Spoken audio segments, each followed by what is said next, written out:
Hello everyone, welcome to my channel Study Point once again. Now in the journey of tenses, we are learning tenses. Today we will learn present perfect tense. Okay? Today we will learn present perfect tense. Three tenses are there: present, past and future. And among those three tenses, four types of tenses are there: indefinite, continuous, perfect and perfect continuous. So present indefinite, present continuous, present perfect and present perfect continuous. Okay, so present indefinite, present continuous, present perfect, these three tenses I have explained in my last videos. Okay, अगर आपको ये तीनों tenses सीखने हैं तो आप मेरे पिछले videos पर जा सकते हैं. So let's start. Present perfect continuous. Present perfect continuous tense होता क्या है? प्रेजेंट परफेक्ट कॉन्टिन्यूअस, जैसे कि continuous means what is going on. Yes, what is going on, that is continuous. Present continuous में क्या होता है? वर्क चल रहा है, काम हो रहा है, वे खेल रहे हैं, वे पढ़ रहे हैं. This is present continuous. Perfect continuous. Perfect क्या होता है? Where the work has been finished. Yes, but here work has not been finished, but work is going on, but with the time period. With the time period.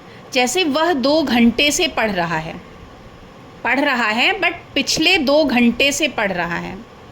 Okay, वह 4 वर्षों से यहाँ रह रहा है. ठीक है, तो इन सेंटेंसेस के एंड में भी हिंदी में रहा है, रही है, रहे हैं आदि वर्ड्स आते हैं, बट इसमें टाइम पीरियड भी दिया हुआ होता है. इनमें हेल्पिंग वर्ब हैज़ बीन या हैव बीन यूज़ होता है. ओके, हेल्पिंग वर्ब क्या यूज़ होता है? Has been, have been. Has किसके साथ यूज़ होता है और हैव किसके साथ यूज़ होता है, इसको जानने के लिए आप मेरे पिछले वीडियो पे जाएं. ओके, उस पर मैंने डिटेल्ड इन्फॉर्मेशन इसके बारे में दी हुई है. Now come on the first topic, that is affirmative. Affirmative sentences. Present perfect continuous के affirmative sentences का structure क्या होता है? ठीक है, सबसे पहले हम ये सीखेंगे कि स्ट्रक्चर इसका क्या है. सेंटेंस जब हम फ्रेम करें या हम कैसे पहचानेंगे कि दिया हुआ जो सेंटेंस है वो प्रेजेंट परफेक्ट कॉन्टिन्यूअस है, या अगर कोई आपसे कह रहा है कि frame a sentence in present perfect continuous, या हिंदी में कोई वाक्य आपको दिया गया जिसमें समय अवधि दी हुई है और रहा है, रही है, it means present perfect continuous, then how will you frame? For framing the sentence you should know the structure of the sentence, affirmative sentences. So first subject should be written, then has been or have been, after that verb plus ing, then object, then since or for का use होता है, then whatever time is given that will be written. Okay, सबसे पहले subject लिखेंगे. subject क्या होता है? Sentence में subject क्या होता है? काम को करने वाला, वही सब्जेक्ट है. ओके, जैसे वह पढ़ रहा है, कौन पढ़ रहा है? वह सब्जेक्ट है. सेंटेंस में हु का क्वेश्चन करने पर या कौन का क्वेश्चन करने पर जो आंसर हमें मिलता है that is subject. So subject, उसके बाद हैज़ बीन या हैव बीन लगाएंगे according to the subject. Then verb की फर्स्ट फॉर्म में आईएनजी, ऑब्जेक्ट सिंस या फॉर का यूज़ करेंगे और फिर जो टाइम दिया हुआ है वो लगाएंगे, लिखेंगे. ठीक है, तो सिंस कहाँ यूज़ होगा, फॉर कहाँ यूज़ होगा, अभी इसी वीडियो में आगे एक्सप्लेन करेंगे. Negative sentence. What is the structure of negative sentence in present perfect continuous tense? First you will write subject, then has not been या have not been. After that verb की first form में ING, then object, then since और for का use होता है. Then whatever time is there that time you will write. Clear? Subject, उसके तुरंत बाद आप has not been, has been not नहीं लिखेंगे, हैज़ बीन के बीच में नॉट आता है. Has not been, have not been, verb plus ING, object and then at last since और for. Okay, next interrogative. Interrogative sentences कौन से होते हैं? मैं अपने हर वीडियो में मैंने बताया है कि क्वेश्चन जितने भी हैं, क्वेश्चन वाले सेंटेंसेस सारे इंटेरोगेटिव सेंटेंसेस होते हैं.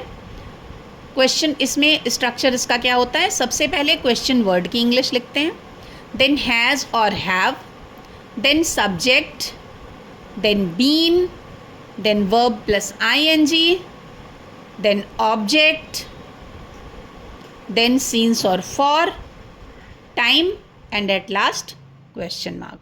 ओके, सबसे पहले क्वेश्चन वर्ड की इंग्लिश लिखेंगे और अगर क्या वाक्य के बीच में है तो क्या शब्द की इंग्लिश लिखी जाएगी, अगर क्या वाक्य के बिगिनिंग में है तो आपका स्ट्रक्चर हेल्पिंग वर्ब से यानी कि हैज या हैव से स्टार्ट होगा.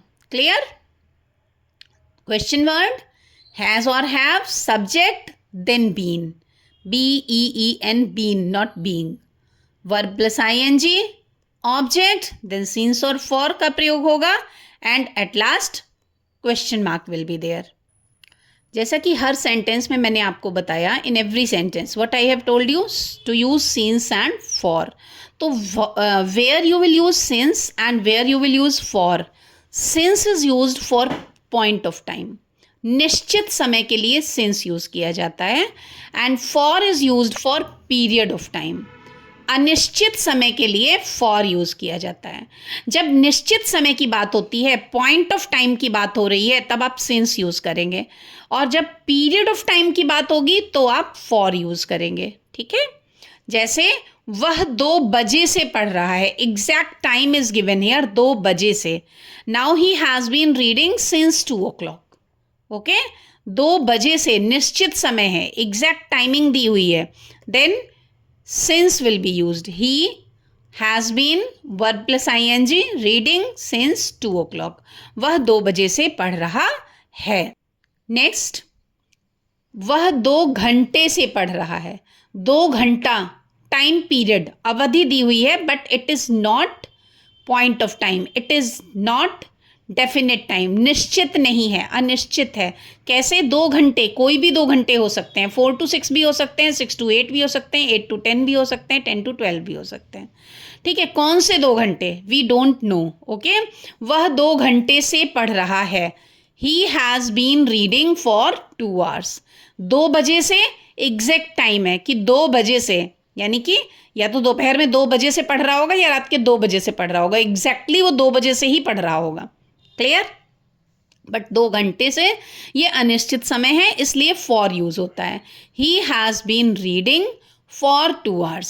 सी सम मोर एग्जाम्पल्स. मंडे से, Monday, exactly what day is there, that day is given, so since Monday.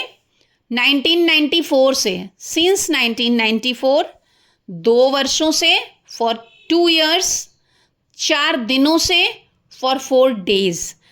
This is period of time, this is point of time. ठीक है, तो point of time के लिए since use करते हैं, period of time के लिए for use करते हैं. Now see some more examples to make the tense clear, more clear. Okay, वे 10 वर्षों से दिल्ली में रह रहे हैं.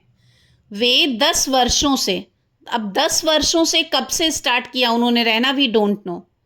10 वर्षों से दिल्ली में रह रहे हैं.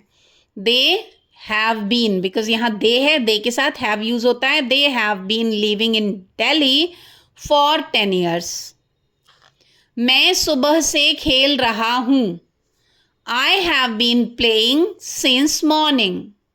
Morning, point of time. I have been playing since morning. मेरा भाई 2004 से मुंबई में रह रहा है.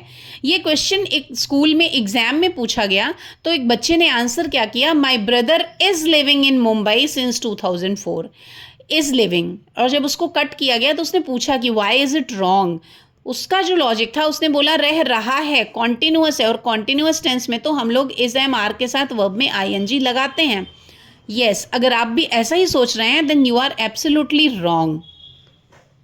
इन प्रेजेंट परफेक्ट कॉन्टिन्यूअस हियर रहा है दिया है, बट साथ में टाइम पीरियड भी दिया हुआ है 2004 से.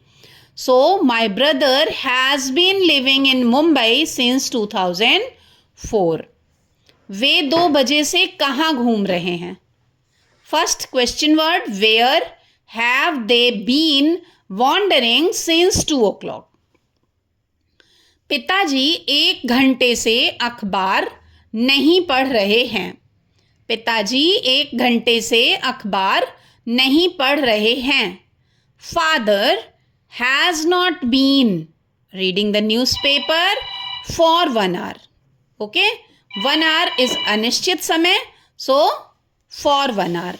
Father has not been reading the newspaper for 1 hour. Clear बच्चों, समझ में आया? प्रेजेंट परफेक्ट कॉन्टिन्यूअस का स्ट्रक्चर क्या होता है, कैसे ट्रांसलेट करते हैं इन सेंटेंसेस को, कौन सा हेल्पिंग वर्ब यूज होता है, सिंस और फॉर का यूज कैसे होता है, कहाँ होता है, everything is I think clear to you all.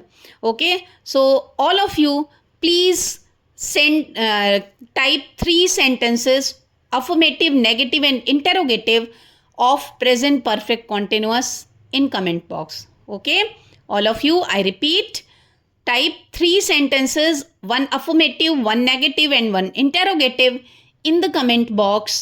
And अगर आप चैनल पर नए हैं तो प्लीज़ चैनल को सब्सक्राइब करें, लाइक करें, कमेंट करें और शेयर करें. वन थिंग मोर, आप अगर चैनल को सब्सक्राइब करते हैं आपको और भी अधिक वीडियोस मिलेंगे.